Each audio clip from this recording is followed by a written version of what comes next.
Rayhangul muallim, yana bir savol chiqib qoldi. Agar ota-onalar bolaning tug'ma iqtidorini bayqayolmay qolsa, oilada bolaning bu jihatdagi iqtidorini qanday yetildirish kerak?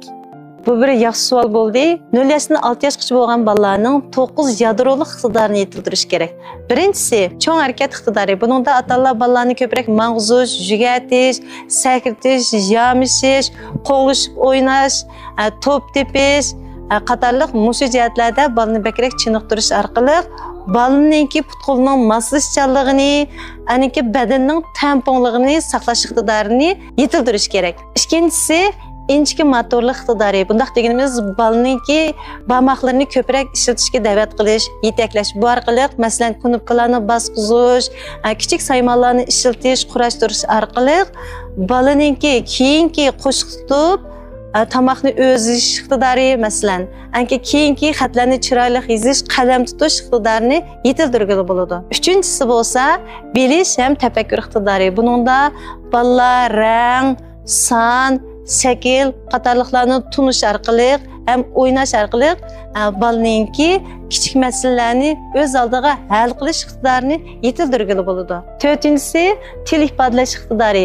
Buningda buyruqni tushunish, og'iz tili bilan ifodalash, so'zlik ham jumlalar bilan fikrlashish, hikoyalarni takror qilish, hissiyotni bayon qilish ham o'zining ehtiyojini ifodalab, boshqalar bilan fikr almashtirib, ijtimoiy aloqani yaxshi qilib, o'rganishga yaxshi asos sola oladi. 5-si ijtimoiy aloqa iqtidori. Buningda navbat bilan saqlash, o'yinchiqlardan tang bahramand bo'lish, boshqalar bilan ham bahralanish, boshqalar bilan o'rtoqlashish, ham kollektivga singib kirish, adablik aloqa qilish orqali kollektivga singib kirgili bo'ladi. 6-si hissiyotni kontrol qilish iqtidori.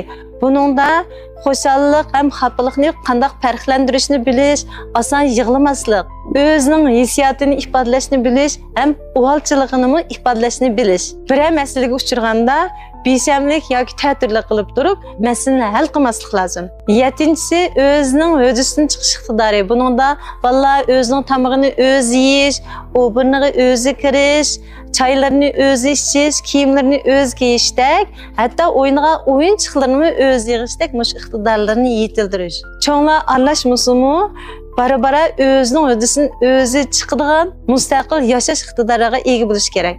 8-si zehnni yig'ish iqtidori. Buningda uzoq vaqt diqqatini markazlashtirish, buyruqni savrchanlik bilan anglash qatorliqlarning hammasi bolaning zehnini markazlashtirish iqtidorini yetildirgili bo'ladi. 9-si tafakkur iqtidorini yetildirish. Buningda sharoit